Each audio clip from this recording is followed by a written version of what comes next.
ओ वैदिकी अमृत ध्यान साधना प्रभात सत्संग में आप सभी साधक साधिकाओं का, उपासक उपासिकाओं का हार्दिक स्वागत है।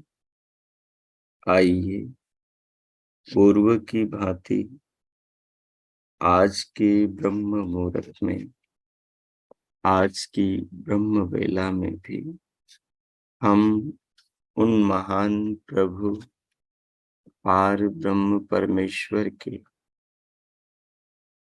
जगदाधिपति जगदीश्वर के दिव्य महान स्वरूप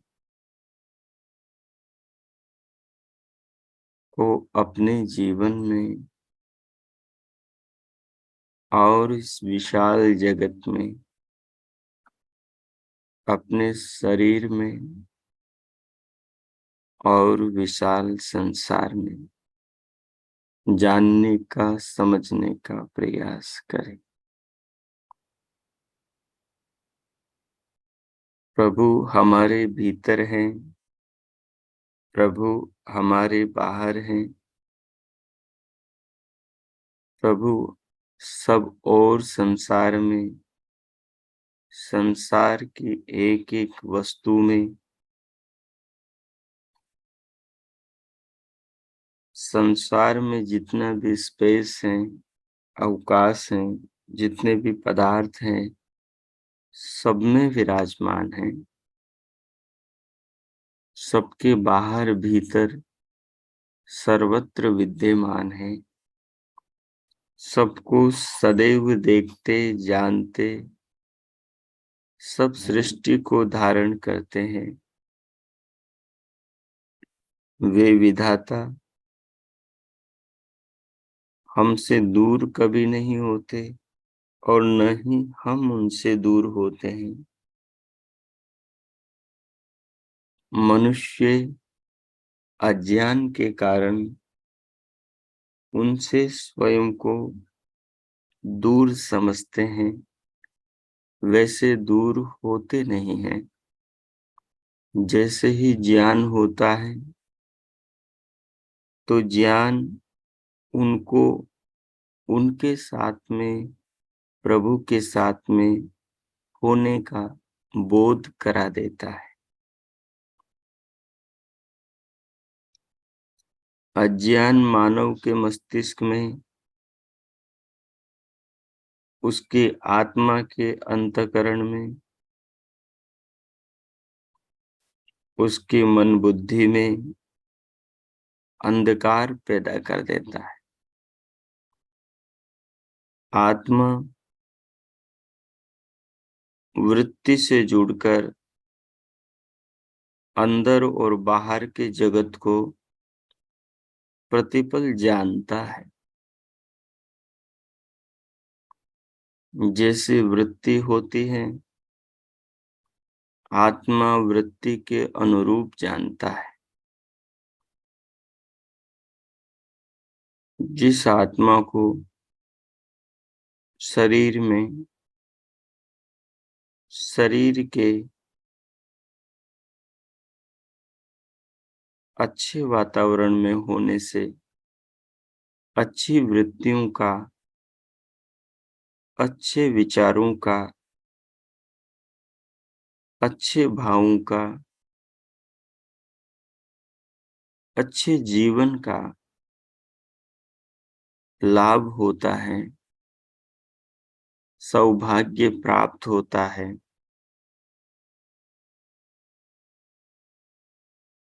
ठीक वैसे ही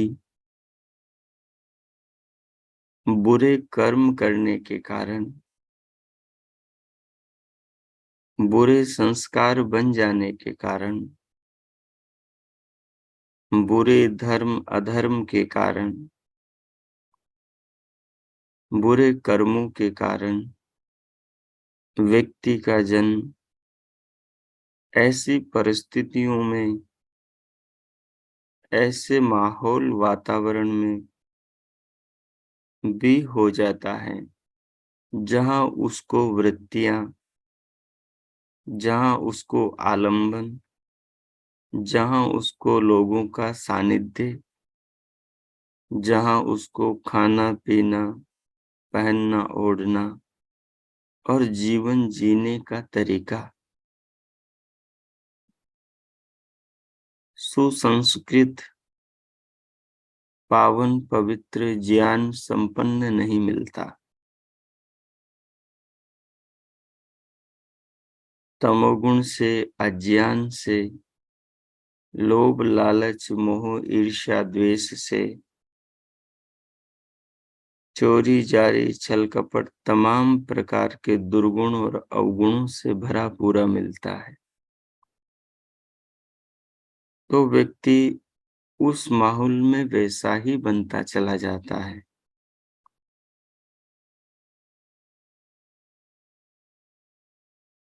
और वो बचपन से ही, जन्म से ही प्रभु से दूर होता है। इस दूरी का कारण उसका पिछले जन्म है। इस दूरी को जन्म मनुष्य का पाकर ही दूर किया जा सकता है। और ये दूरी इंसान और भगवान के बीच में, आत्मा और परमात्मा के बीच में, जीव और ईश्वर के बीच में, भोक्ता और प्रदाता के रूप बीच में, अणु और महान के बीच में, हम और सृष्टि के रचयिता भगवान के बीच में मात्र ज्ञान की दूरी है।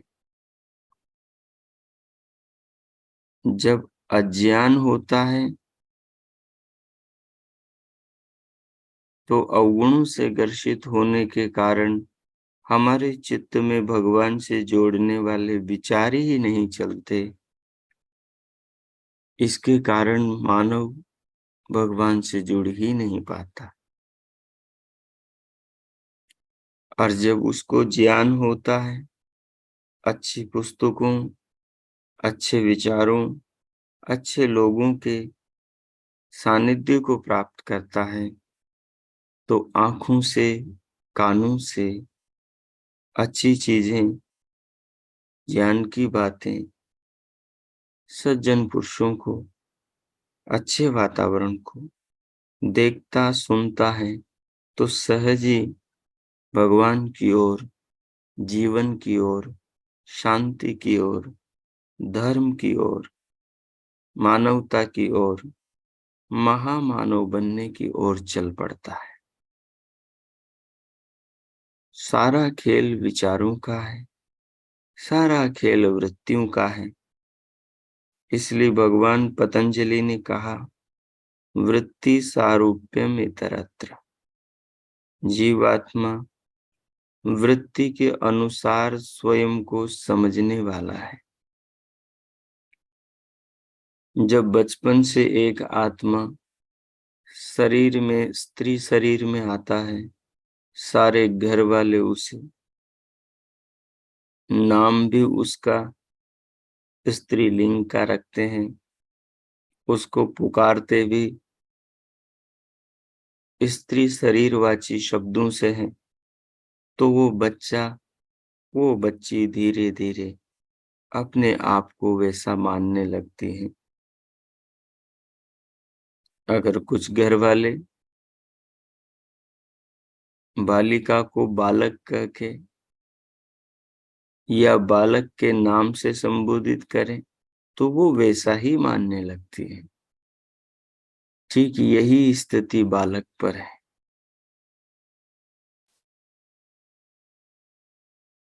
आत्मा वैसा ही मानता और जानता और समझता और करता और अपना लक्ष्य तय करता है, जैसा उसको आसपास से जानने, सुनने, समझने, जीवन के प्रति दृष्टिकोण को विकसित करने के संकेत मिलते हैं। व्यक्ति कब भी अपने आप को बदल सकता है। बचपन में वो पराधीन होता है,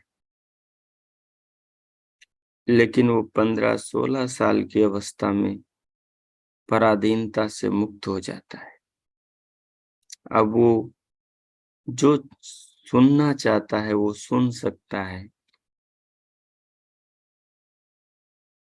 वो चाहे तो शास्त्र पढ़ सकता है और जीवन की फिलॉसफी को, जीवन के दर्शन को, जीवन के स्वरूप विज्ञान रहस्य को समझ सकता है और समझकर अपने आप को मनचाही कल्याण की राह पर, या जो संसार में विश्व में अत्यंत बुद्धिमान समझदार महापुरुष ऋषि ऋषिकाओं द्वारा अनेक कसौटियों पर कस के, अनेक प्रमाणों से परख के, अनेक तुलाओं में तोल के जो सारांश और जीवन का सार निकाला है, वह सार अपने आत्मा को जानना, आत्मा को जानने का अवसर देने वाले इस संसार के निर्माता, प्रतिपल जीवन की रक्षा करने वाले भगवान को जानना और पाना है। मनुष्य के जीवन का 3 प्रमुख उद्देश्य है। एक, स्वयं को जानना, परमात्मा को जानना, मुक्ति को पाना। दूसरा, जीवन भर परोपकार करना, परमात्मा के पद चिन्हों पर चलकर परमात्मा ने जो सब संसार में और मानव के शरीर में जो प्रेरणाओं के प्रतीक अंग प्रत्यंगों को, सृष्टि के पदार्थों को बनाया है, इन सब पदार्थों से प्रेरणा लेकर अपने आप को उन प्रेरणाओं के अनुरूप कल्याणकारी समाज के लिए, प्रेरणादायी समाज के लिए, हितकारी समाज के लिए बनाना है। ये मानव के जीवन का दूसरा लक्ष्य है कि जैसे भगवान के सब पदार्थ सृष्टि के कल्याण के कार्य में लगे हुए हैं, वैसे ही मानव भी जीवन में, सृष्टि के कल्याण में, प्राणियों के कल्याण में, सबके भले में लग जाए। ये मानव जीवन का सबसे बड़ा दूसरा कार्य। मानव जीवन का तीसरा सबसे बड़ा कार्य है कि वो अपने जीवन में अज्ञान की एक भी कोर न रहने दे। चंद्रमा की 16 कलाएं हैं।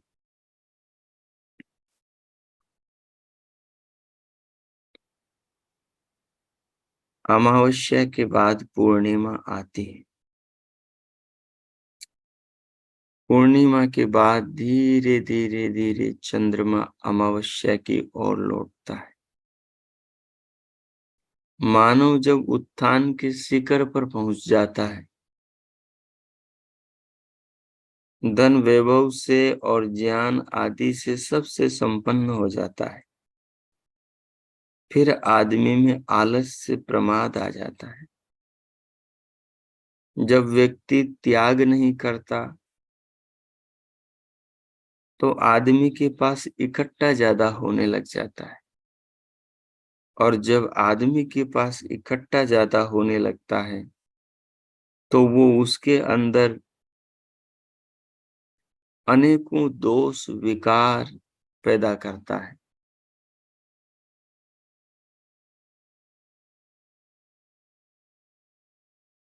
जब वो सृष्टि के नियमों का, ईश्वर के आदेश का पालन नहीं करता, तो उसका वो संग्रह उसे पतन की ओर लेकर जाने लगता है। फिर उसमें अभिमान, फिर उसके अंदर अकड़, फिर उसके अंदर दंभ, फिर उसके अंदर शोषण, और फिर उसके अंदर घमंड, काम, क्रोध, मोह, लोभ, ईर्ष्या, द्वेष, सारे अवगुणों को, अत्याग का भाव इकट्ठा कर देता है।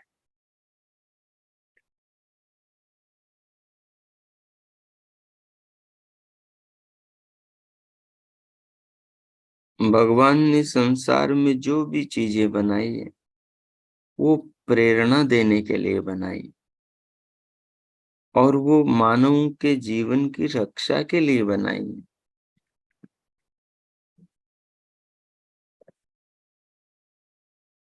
प्रभु ने सारे संसार में समस्त प्राणियों की रक्षा के लिए 5 प्राणों का और 5 उप प्राणों का निर्माण किया है।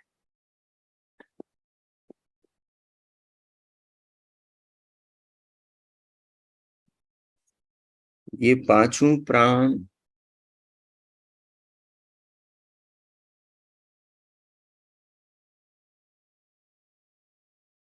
और पांचों उप प्राण मिलकर मानव की जहां जीवन की रक्षा करते हैं, वहीं पर ये मानव को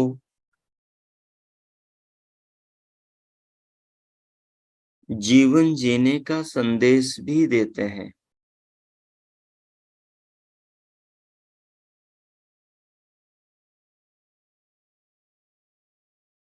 प्राण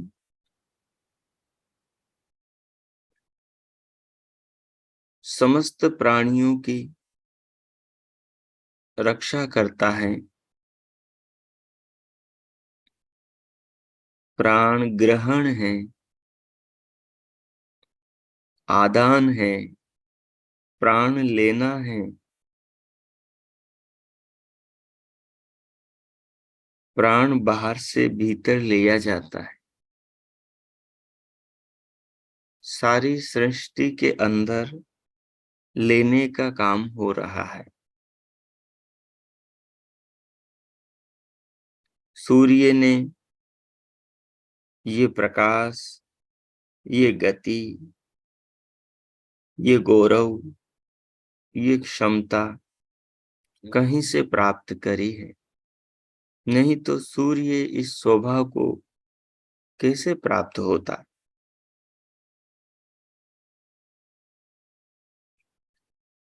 जब अखिल ब्रह्मांड में कुछ भी नहीं था, ब्रह्मांड भी नहीं था, सब कुछ अंधकारमय था, सब कुछ परमाणु के अंदर समाया हुआ था, सब परमाणु के रूप में था। ऐसे परम अणु जिनको बुद्धि से भी तोड़ा न जा सके। वस्तु का वो सूक्ष्म भाग, वस्तु की वो अंतिम इकाई, जिसके 2 भाग यंत्र से नहीं बुद्धि से भी न किए जाएं, उस अविभाज्य परम अणु का नाम भी परमाणु है। ऐसे परमाणु सत्व, रज और तम 3 प्रकार के होते हैं और अनंत संख्या में होते हैं। उनमें से जो सत्व नाम के परमाणु हैं, वो सात्विकता प्रदान होते हैं, वो प्रकाशवान होते हैं, उनमें शीतलता, उनके अंदर तेज प्रकाश, ओज, सुख, वो परमाणु विशेष रूप से सत्व नाम से कहे जाते हैं, इसलिए उनको सत्व गुण कहते हैं। दूसरे अनंत परमाणु रज नाम से कहे जाते हैं, वो गतिमान होते हैं, रुकते नहीं, चलते रहते हैं। जो उनके संपर्क में आता है उसे भी वो चलाते हैं, ठहरने नहीं देते, गतिमान रखते हैं। उनको रजस परमाणु रजोगुण के नाम से कहते हैं। और जो परमाणु का तीसरा वर्ग है वो तमस, वो तमोगुण के नाम से कहे जाते हैं। ये परमाणु स्थिति स्थापक है, ये अवरोधक है, ये ठहराव और रुकाव, अवरोध पैदा करते हैं।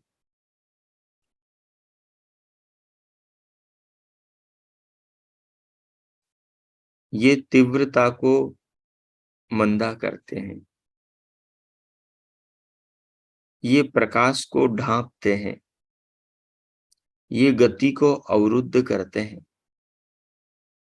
ये तीसरे प्रकार के जो परमाणु हैं, ये तमोगुण के नाम से कहे जाते हैं। तीनों प्रकार के परमाणु अपने अपने स्वभाव में, अपने अपने में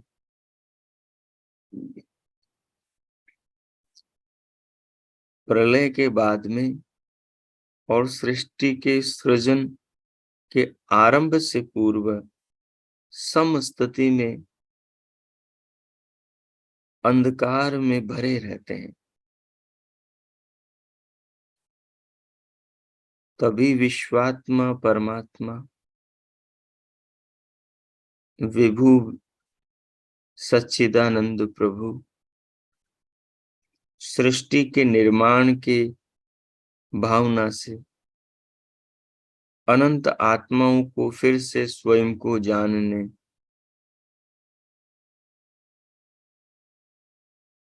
अपने आप का साक्षात्कार करने का नया अवसर प्रदान करते हैं। और सर्वप्रथम उन अनंत परमाणुओं में ज्ञान पूर्वक इच्छा से ईक्षण करते हैं, उन परमाणुओं को गति देते हैं, सृजन की दिशा में उनको प्रेरित करते हैं। तो वो सारे परमाणु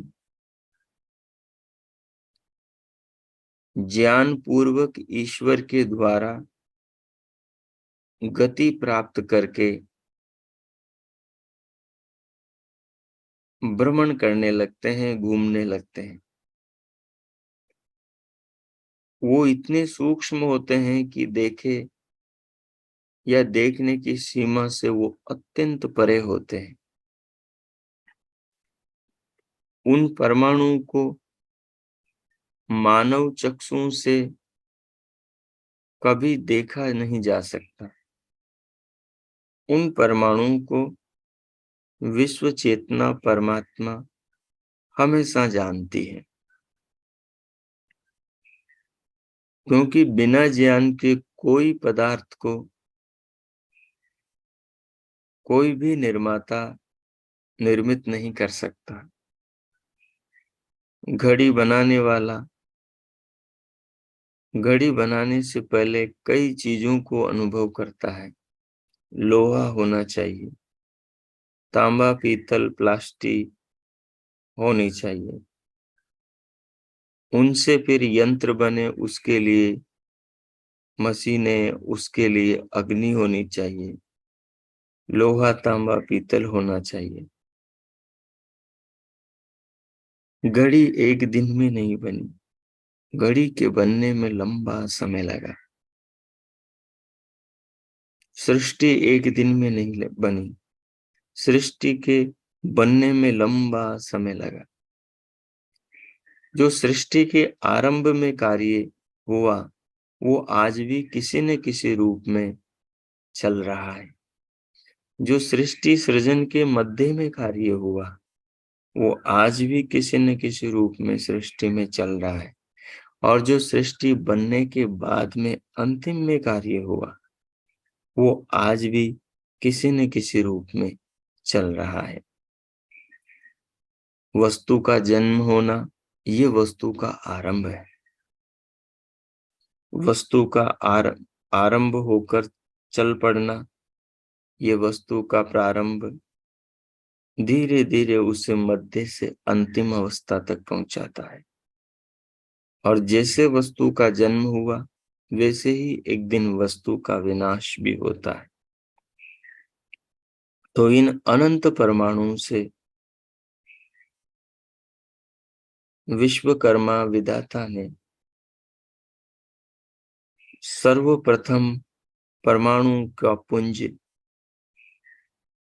हिरण्यगर्भ का निर्माण किया, जिसको महतत्व बोलते। उसका निर्माण किया और उस महतत्व से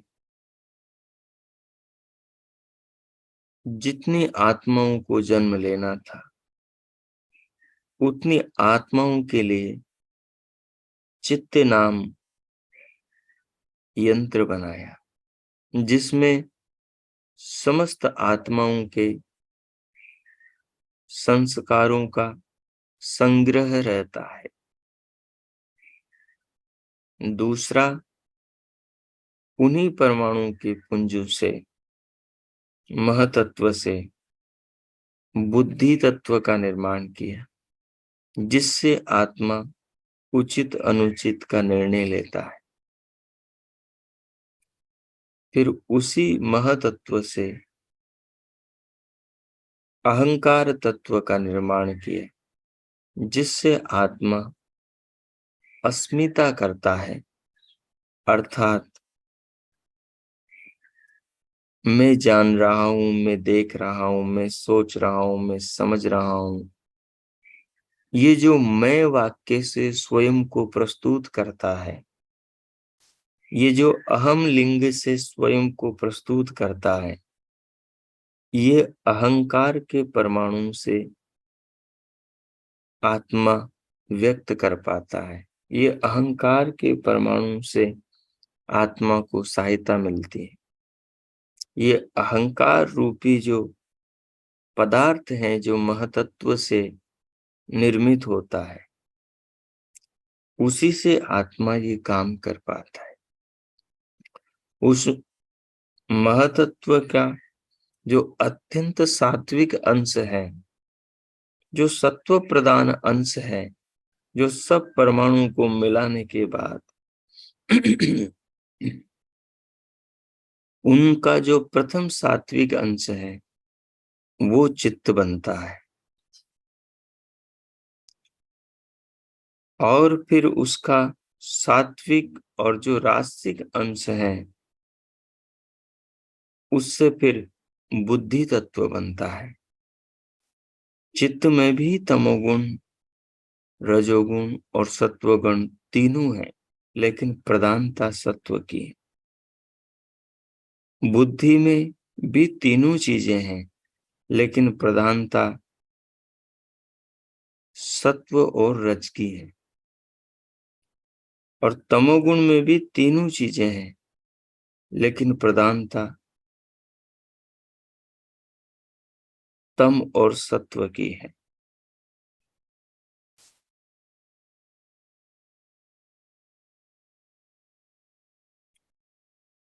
फिर अहंकार के परमाणु से, सात्विक परमाणु से ज्ञानेंद्रियों का निर्माण होता है।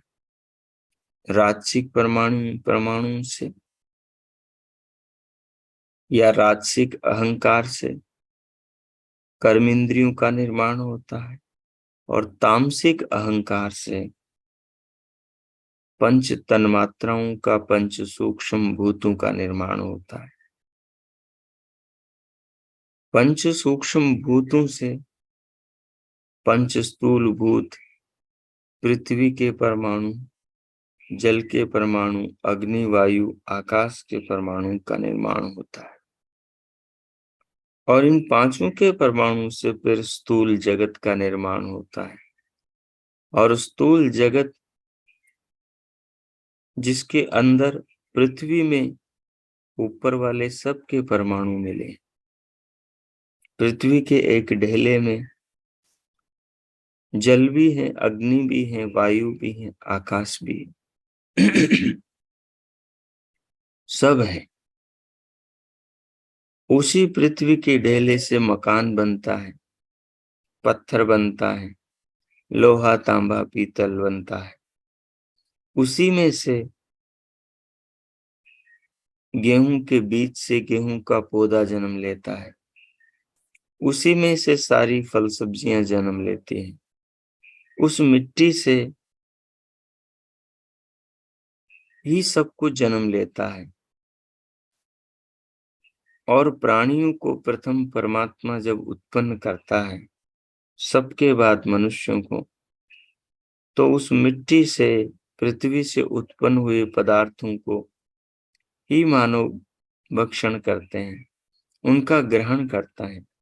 क्या खाना क्या नहीं खाना चाहिए, इसका ज्ञान वेद ज्ञान के द्वारा चार ऋषियों के माध्यम से प्रथम जात समस्त प्राणियों को परमात्मा के द्वारा दे दिया जाता।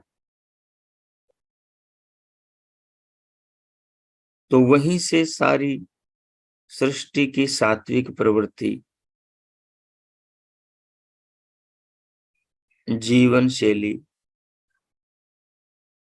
जीना प्राणी आरंभ कर देते हैं। अब जिस प्रकार से परमात्मा ने संसार को बनाने के लिए प्रकृति के सत्व, रज और तम परमाणु को लिया,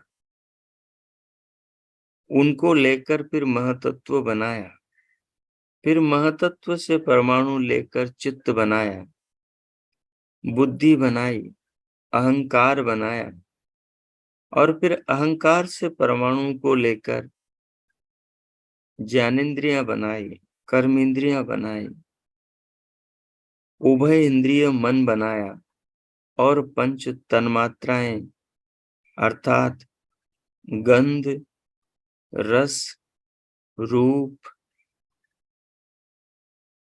स्पर्श और शब्द बनाया। और इन्हीं पंच तन्मात्राओं के परमाणु से पांच स्थूल भूत अर्थात पृथ्वी, जल, अग्नि, वायु, आकाश बनाए। और इन पांचों के परमाणु से फिर पहाड़, पर्वत, नदियां, सागर, ये सारा का सारा जगत, सारे खाद्य पेय पदार्थ, सब कुछ, प्राणियों के शरीर, सब कुछ बने। आप देख रहे हैं कि परमात्मा ने हमेशा कुछ न कुछ लिया है, लेकर ही सृजन हुआ है, प्रकृति से लिया है।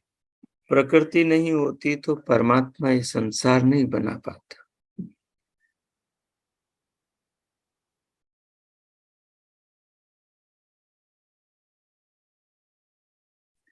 प्रकृति नहीं होती तो परमात्मा संसार नहीं बना पाते। प्रकृति से ही परमात्मा ने संसार का निर्माण किया है। और हमेशा लिया है, लेने के बाद में देने का आरंभ किया है। मनुष्य के शरीर में भी शुरू से ही लेने का काम आरंभ होता है। एक स्त्री और पुरुष जब संतति यज्ञ करते हैं तो वो एक आत्मा को अपने यहाँ बुलाते हैं, एक आत्मा को धारण करते हैं। आत्मा को धारण करने से पहले आत्मा के लिए घर बनाते हैं। आत्मा के लिए घर बनाने की सामग्री एकत्रित करते हैं।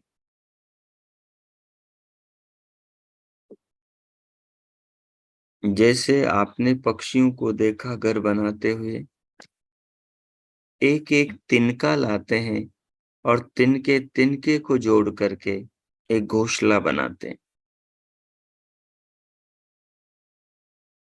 नर और मादा स्त्री पुरुष भी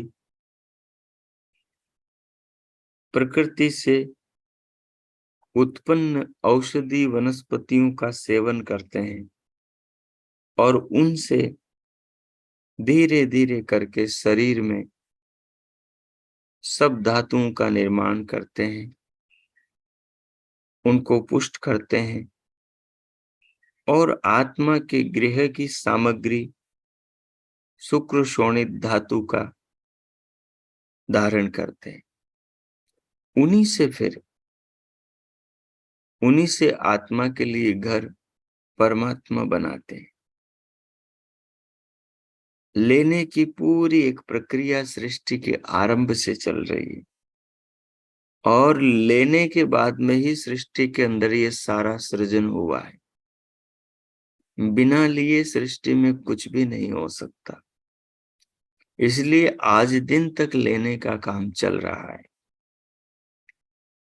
हम सब कुछ लेते हैं तभी हम जीवन में खड़े हैं। जिस दिन लेना बंद हो जाएगा, आदान बंद हो जाएगा, ग्रहण बंद हो जाएगा, उसी दिन सब कुछ समाप्त हो जाएगा। लेना रुका, सब रुक जाएगा। इसलिए लेने का काम जब तक चलता रहेगा तब तक जीवन दौड़ता रहेगा। स्त्री पुरुष ने प्रकृति से घर बनाने की सामग्री ली और फिर अंतरिक्ष से एक आत्मा को लिया, एक आत्मा को बुलाया जैसा उनको चाहिए था। तो अंतरिक्ष से एक आत्मा पुरुष शरीर में, पुरुष शरीर से स्त्री शरीर में जाता है और फिर परमात्मा उनके लिए घर बनाता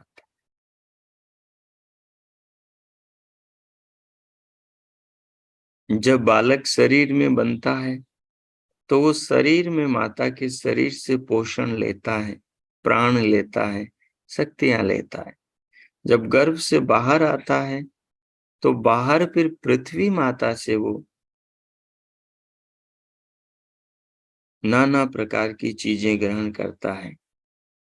अपनी माता से वो जीवन शक्ति दुग्ध अमृत ग्रहण करता है और प्रकृति माता से वो सर्वप्रथम प्राणों को ग्रहण करता है बाहर आकर, जो बाहर विचरते हैं उन प्राणों को। तो सर्वप्रथम लेना ही पड़ता है। बिना लिए किसी को कुछ दिया नहीं जा सकता।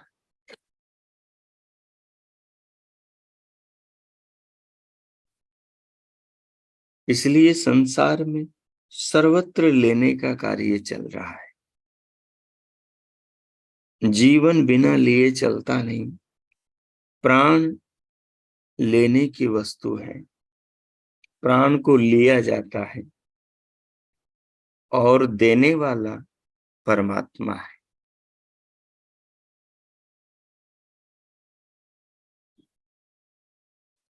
प्राण को लेने और देने से ही जीवन चलता है।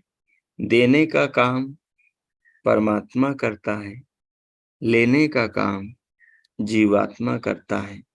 परमात्मा जीवात्मा के शरीर में ऐसी व्यवस्था उत्पन्न करता है कि जीवात्मा को लेने और छोड़ने के लिए अलग से कोई प्रयत्न नहीं करना पड़ता।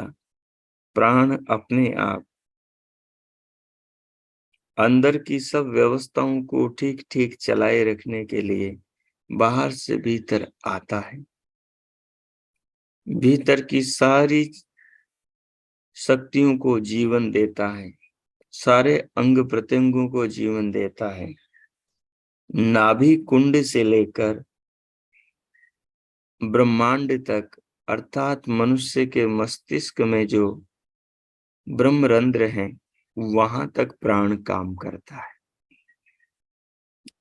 नाभि कुंड से बाहर से जो प्राण लिया जाता है, वो दोनों नथुनों से श्वास नली से होकर फुसफुसों में, फेफड़ों में आता है। फेफड़ों से फिर वो रक्त में मिल जाता है। वो प्राण भोजन के साथ में, अन्न के साथ में, रस के साथ में, सबके साथ में मिलता है, नाभि तक पहुंचता है और नाभि से मस्तिष्क तक काम करता है। जो मुख्य प्राण है, जो मूल प्राण है, वो नाभि से ब्रह्मरंध्र तक काम करता है। उसके बाद दूसरा प्राण त्याग का प्रतीक है। प्रथम प्राण ग्रहण का प्रतीक है, आदान का प्रतीक है। दूसरा प्राण त्याग का प्रतीक है।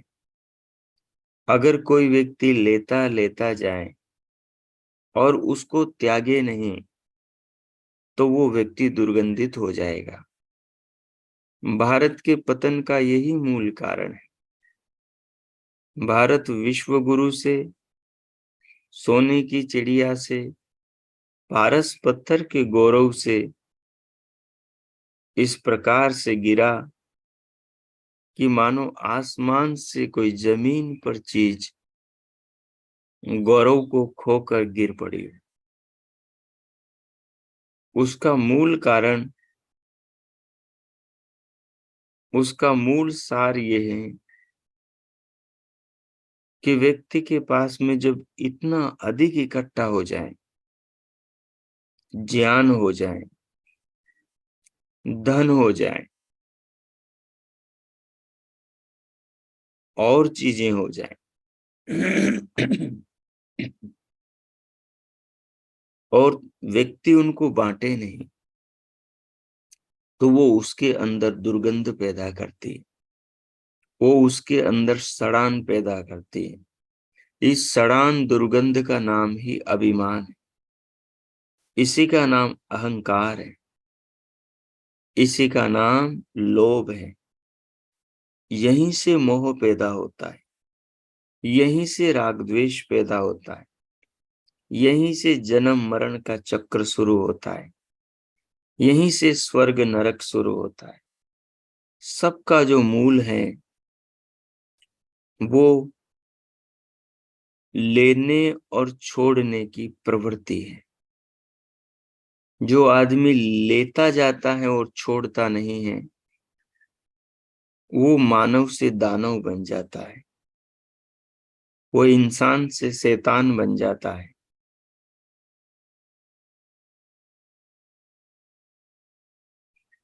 वो नीच से नीच और अधम से अधम और पामर से पामर पिशाच बन जाता है, जो लेता है और देता नहीं। इसलिए ये लेने देने का काम प्राणों का परमात्मा ने मनुष्य पर रखा ही नहीं, क्योंकि मनुष्य का स्वभाव अविद्या के कारण त्यागने का नहीं, बस लेने का, इकट्ठा करने का है।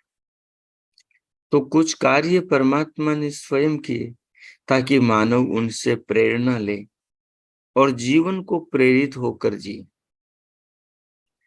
तो दूसरी प्रेरणा का स्रोत मानव के शरीर में काम करने वाला अपान नामक प्राण है।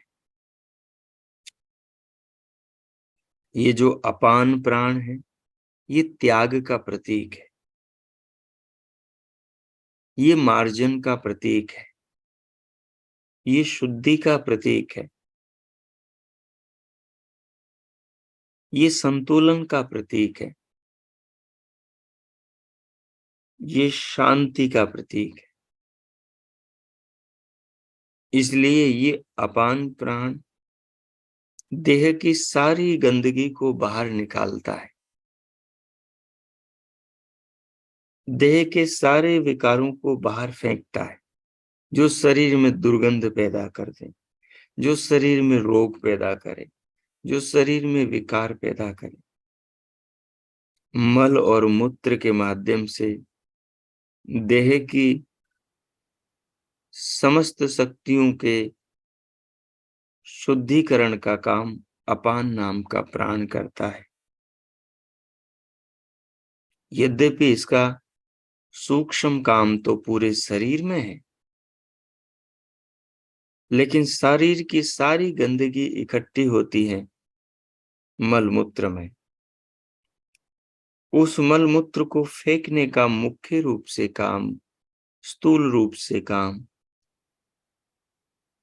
नाभि के नीचे से होता है। जो मलमूत्र की पुरी है वहां से होता है। तो अपान नाम का प्राण वहां काम करता है, नाभि से लेकर पाद तल तक। मलमूत्र का त्याग और संतति उत्पन्न का काम अपान नाम का प्राण करता है। जो भी शरीर से छोड़ना है, उसके पीछे अपान का इन द्वारों से बड़ा योगदान है। ये अपान ही शरीर के मल को नाभि से बाहर फेंकता है। ये अपान ही शरीर के मल को आंखों से बाहर फेंकता है। ये अपान ही शरीर के मल को कानों से बाहर फेंकता है। ये अपान ही पूरे शरीर के मल को शरीर के सूक्ष्म रोम छिद्रों से बाहर फेंकता है। ये गंदगी की शुद्धि का काम करता है। ये जीवन में स्वच्छता लाने का काम करता है। तो प्राण जहां जीवनी शक्ति है मानव के लिए, वहां ये प्रेरणा का स्रोत भी है।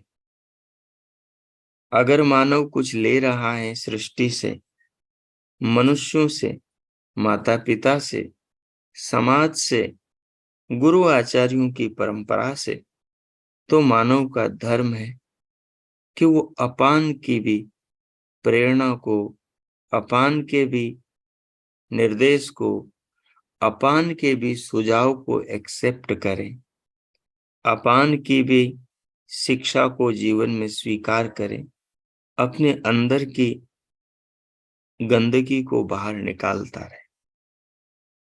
तभी उसे सुकून मिलता है, तभी उसे शांति मिलती है।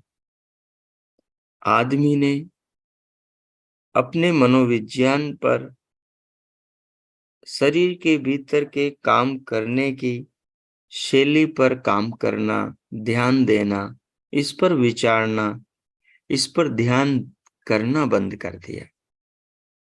इसलिए मानव अंदर की शक्तियों से प्रेरणा ग्रहण करके जीवन को अच्छा बनाना भूल गया।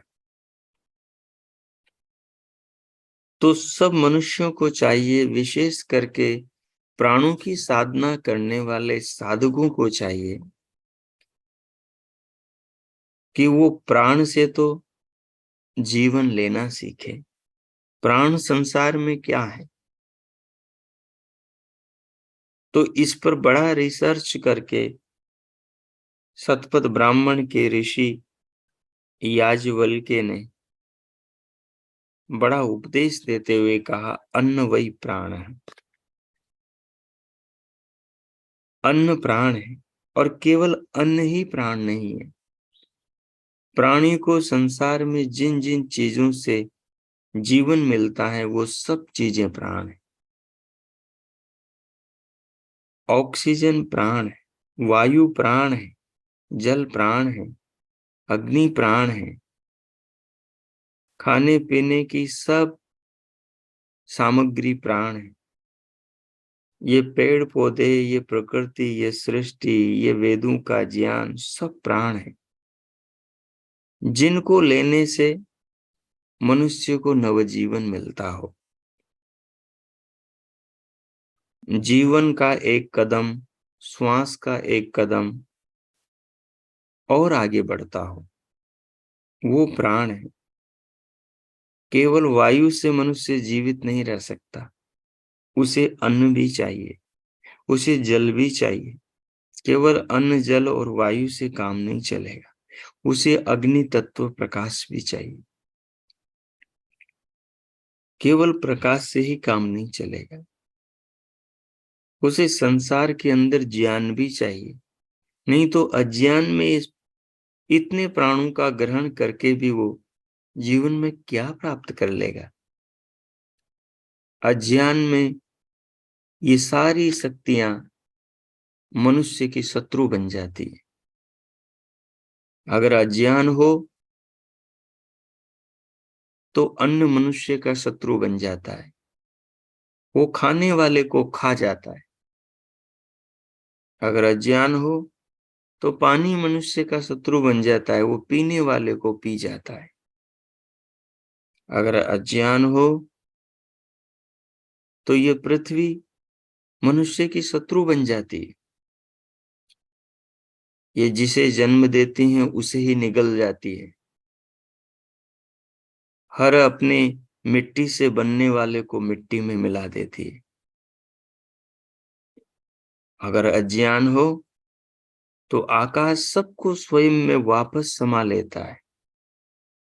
अगर अज्ञान हो तो अग्नि जीवन देकर जिसे जीवन देती उसको जला के राख कर देती। अगर अज्ञान हो, ज्ञान पर अभिमान भी अज्ञानी है। वेदों का ज्ञान होकर भी किसी को अभिमान हो जाए, वो आचरण सुनने कोरा घमंडी हो जाए, तो ये अज्ञान भी उसको नरकों में पहुंचा देता है। जो जानकर गलती करें उसको गहरे अंधकार प्राप्त होते हैं। जो अनजाने में गलती करें वो कहीं तक क्षमा प्राप्त कर सकता है।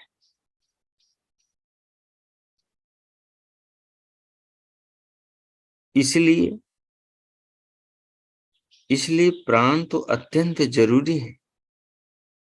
प्राण के बिना कुछ भी नहीं हो सकता, बिना लिए संसार में कुछ भी नहीं हो सकता। लेने का काम तो दिन रात चलता है, लेकिन ये लेना कैसा हो? देने से जुड़ा हुआ हो। बिना लिए जीवन नहीं चल सकता।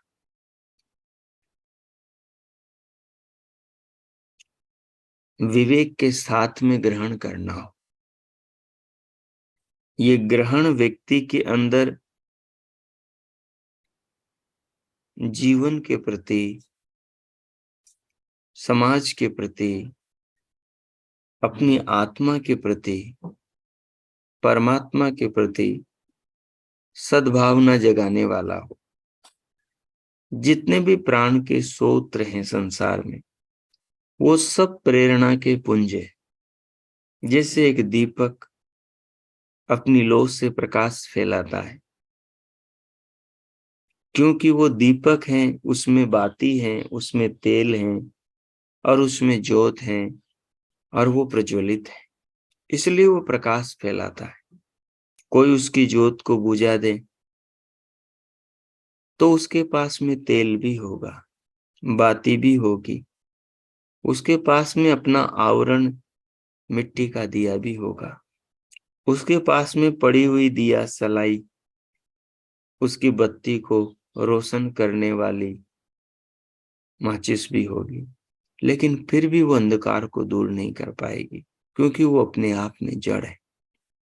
लेकिन हाँ, वो जड़ एक प्रेरणा दे सकती है। वो जड़ प्रेरणा का पुंज बन सकती है। वो दीपक प्रज्वलित होकर भी प्रेरणा दे सकता है और वो अंधकार में पड़ा रहकर भी प्रेरणा दे सकता है। दीपक को जलाना पुरुषार्थ का प्रतीक है, परिश्रम का प्रतीक है। और दीपक को न जलाना, सारी सामग्री को जहां की तहां पड़ी रहने देना आलस्य और प्रमाद का प्रतीक है। आलस्य और प्रमाद का प्रतीक है। तो प्राण तो सब और बिखरा हुआ है। ये हजारों अरबों खरबों असंख्य अनंत जो पेड़ पौधे हैं और इनके जो अनगिनत जो पत्ते, शाखाएं, टहनियां, तने, जड़ें, रेशे, फल, फूल आदि हैं, ये सब प्राण है। ये सब प्राण है। संसार में जो वायु प्राण के रूप में मनुष्य की नाक से अंदर जाती है, इसके अंदर संसार का सब तत्वों का सारांश है।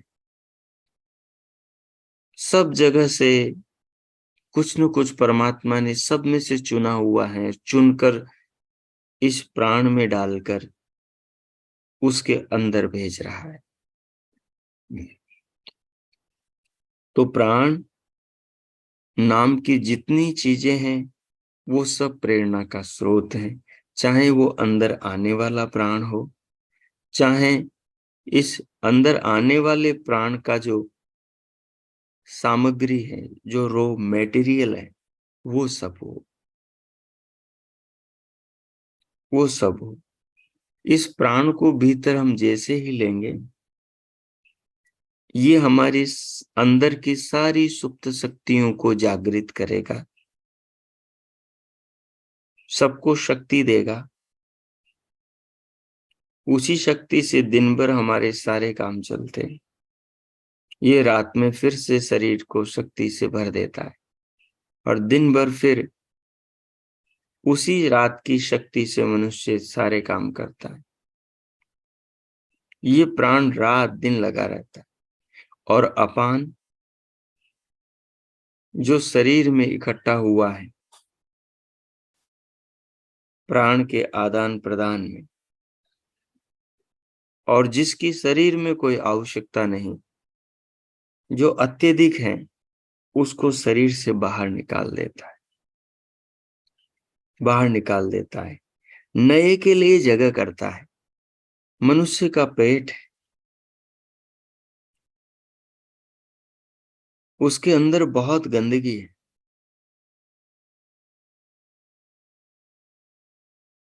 वो जो गंदगी है, वो गंदगी शरीर से बाहर निकलेगी तो शरीर के अंदर की और गंदगी निकलेगी, इकट्ठी होगी। जब मनुष्य अपने मन की गंदगी को बाहर निकालता है तो और गंदगी बाहर निकलने के लिए उसके सन्मुख आती है। बुराई को छोड़ते जाने से मनुष्य के तन में और मन में दोनों में पवित्रता आती है। तो एक प्राण का काम है बाहर से शक्तियों को भीतर लाना और शरीर को चेतना प्रदान करना, और दूसरे प्राण का काम है उन शक्तियों से शरीर के अंदर जो भी विकार उत्पन्न हुए, उन सारे विकारों को शरीर से बाहर फेंकना।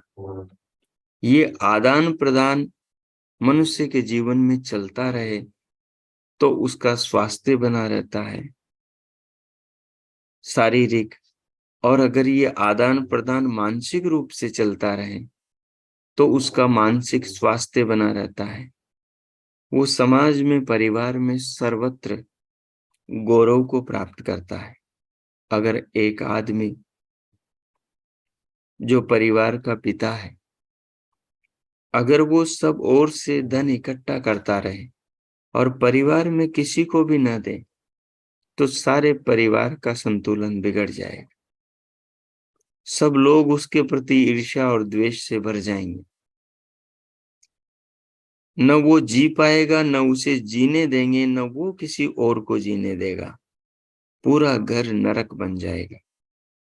अगर ये मनुष्य बाहर से लाएं और घर में देता जाए और घर वाले भी जो इससे ले रहे हैं उसको आगे बढ़ाते जाएं, तो इस आदान प्रदान से घर में शांति बनी रहेगी,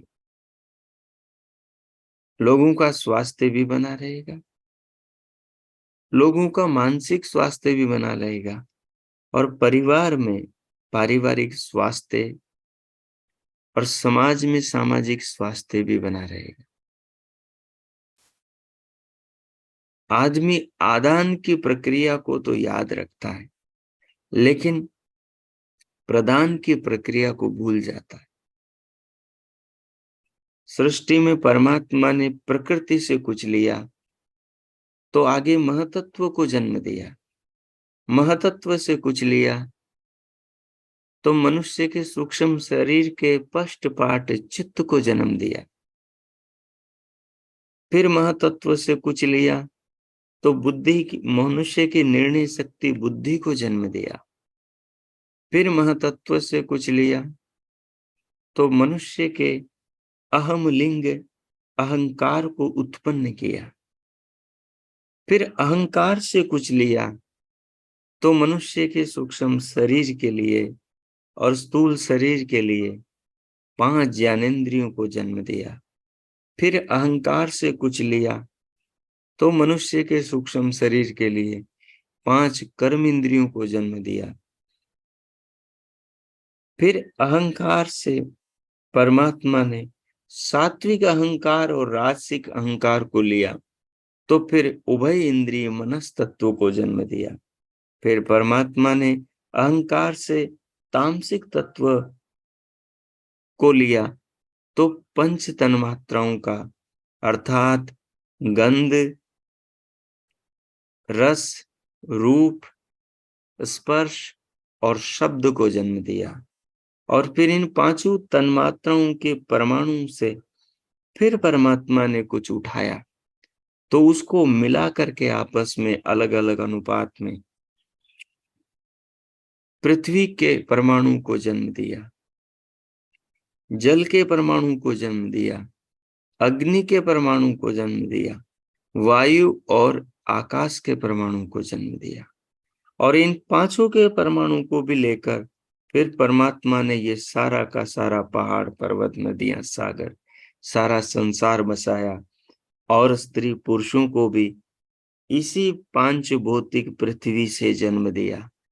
इसलिए इसको सबसे बड़ी माँ कहते हैं, क्योंकि सबसे पहले इसी पृथ्वी से परमात्मा ने मनुष्य को जन्म दिया और इसी आकाश की छांव में अवकाश में पैदा किया। इसलिए कहते हैं आकाश पिता और पृथ्वी माता। वस्तुतः इन दोनों को जन्म देने वाला परम पिता परमात्मा माता है। तो आदान और प्रदान से सृष्टि चली है, और ये प्राण और अपान भी आदान और प्रदान का काम है। 5 प्राणों में परमात्मा के 5 कर्म झलकेंगे। 5 प्राणों के अंदर परमात्मा सारे जगत को कैसे चला रहा है उसका दिव्य दर्शन होगा। प्राणों के अनुसंधान का मतलब है ब्रह्मांड में प्रवेश कर जाना। पिंड में प्राणों के दर्शन का मतलब है परमात्मा के विश्व रचना, विश्व को चलाने की पद्धति का विज्ञान को समझना।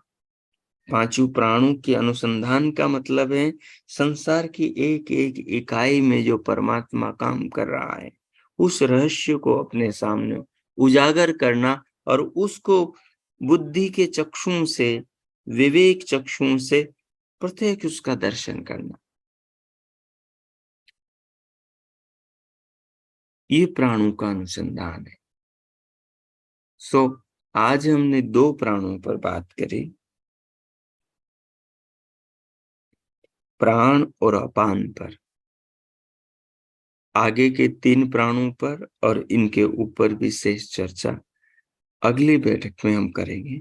अभी जो आपने सुना, जो समझ में आया, जो इसका सारांश आपके भीतर आया, उस पर अब अगले 10 मिनट तक आप ध्यान में चिंतन करें।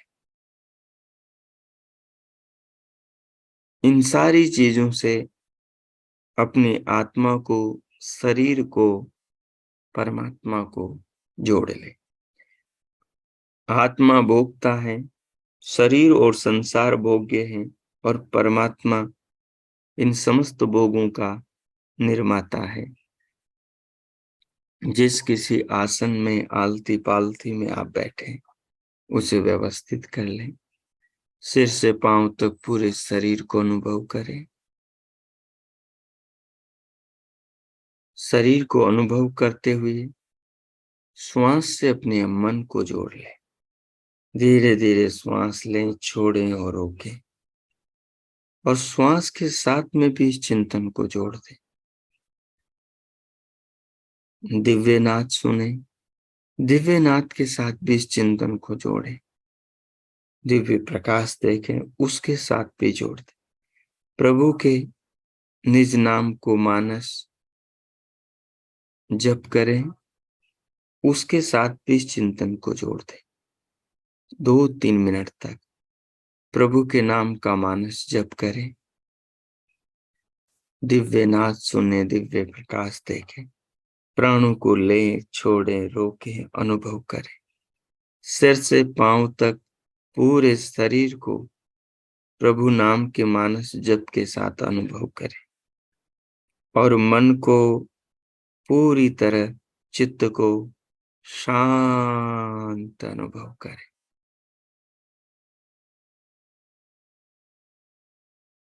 अभी इतनी बातें सुनने से जो आपके बुद्धि के अंदर जो स्थिति बनी, उसको पहले शांत कर ले। शांत करके फिर क्रमशः धीरे धीरे इस चिंतन को आरंभ करें। और जितना समझ में आया है उसको धैर्य से समझते हुए प्राण और अपान के इस विश्वव्यापी स्वरूप को, आदान और प्रदान के लाभ को और अवरोध के दुखद परिणाम को जीवन, समाज, परिवार, शरीर के अंदर और बाहर सृष्टि के अंदर व्यापक रूप में देखने का प्रयास करें। अब मैं मौन होता हूँ। 10 मिनट आगे आप ये ध्यान प्रयोग करें। ओम कीजिए।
हो, हो। इस प्रकार प्रभु का ध्यान करते हुए, भगवान का चिंतन मनन करते हुए, प्राण तत्व और अपान का शरीर और संसार में समष्टि और व्यष्टि रूप का चिंतन करते हुए जो आपने समझा, अनुभव किया, उसे आत्मसात करें, भगवान का धन्यवाद करें। प्रभु का धन्यवाद करते हुए अपने मन में संकल्प का भाव जगाएं कि जीवन में जो प्राण और अपान से भगवान की शिक्षा हमें मिली है, जैसे एक वृक्ष खड़ा होकर भी हमें शिक्षा दे रहा है कि तुम मेरे जैसे सबको छाया बांटो, जीवन दो, ऑक्सीजन बांटो, सुगंध बांटो, फूलों की सुगंध बांटो, मीठे फल बांटो, और तुम जाओ तो तुम्हारा शरीर, तुम्हारा कंकाल, तुम्हारा शेष सामर्थ्य भी समाज के काम आ जाए। तो ये वृक्ष हमें संदेश दे रहा है, सूर्य हमें संदेश, चंद्रमा हमें संदेश, ऋतुएं हमें संदेश, सब हमें संदेश दे रहे हैं। जगती का कण कण ये प्राणों का ही संदेश है। और अपान वो शक्ति है, जैसे पृथ्वी में गुरुत्वाकर्षण शक्ति होती, सब चीजें पृथ्वी की ओर दौड़ती है। सूर्य की किरणें पृथ्वी की ओर दौड़ रही है, क्योंकि पृथ्वी पर ही उनकी आवश्यकता है। चंद्रमा की किरणें पृथ्वी की ओर दौड़ रही है, क्योंकि पृथ्वी को ही उनकी जरूरत है। ये अपान का कार्य समष्टि में हो रहा है। शरीर के अंदर व्यष्टि में अपान का कार्य नाभि से नीचे चलता है, शरीर की गंदगी को बाहर फेंकता है।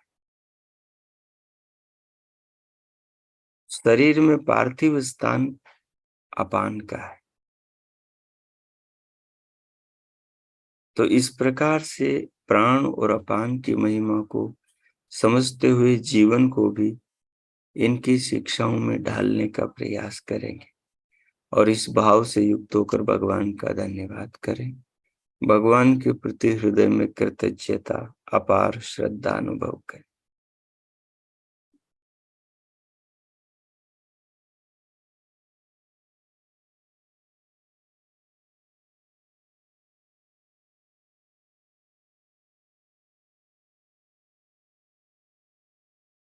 इस प्रकार प्रभु का धन्यवाद करते हुए, उनके प्रति भावों से अपने आप को भरते हुए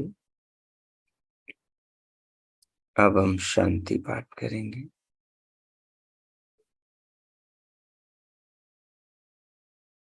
ओम, ओम, ओम। शांति, शांति, शांति। ओम। ओम। आज का आप सबका दिन शुभ हो, मंगलमय हो। प्रभु सबका मंगल कर, सबके लिए बहुत बहुत मंगल कामनाएं, शुभकामनाएं। इति ओम। अब इस पावन भाव के साथ सहज हो जाएं।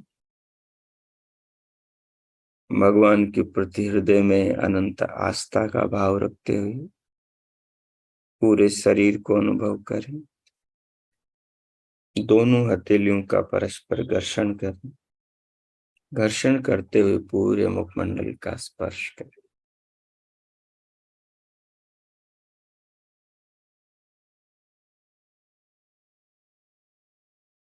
और फिर पलकों के मध्य से भीतर से बाहर आते हुए सामने देखे। उंगलियों के मध्य से पलके खोले और भीतर से बाहर आए। ओ,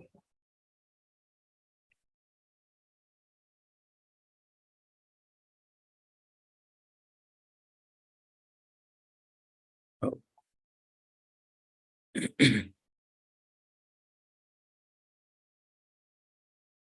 अब आप में किन्हीं का कोई प्रश्न हो आज के विषय से संबंधित तो पूछ सकते हैं, उनका स्वागत है।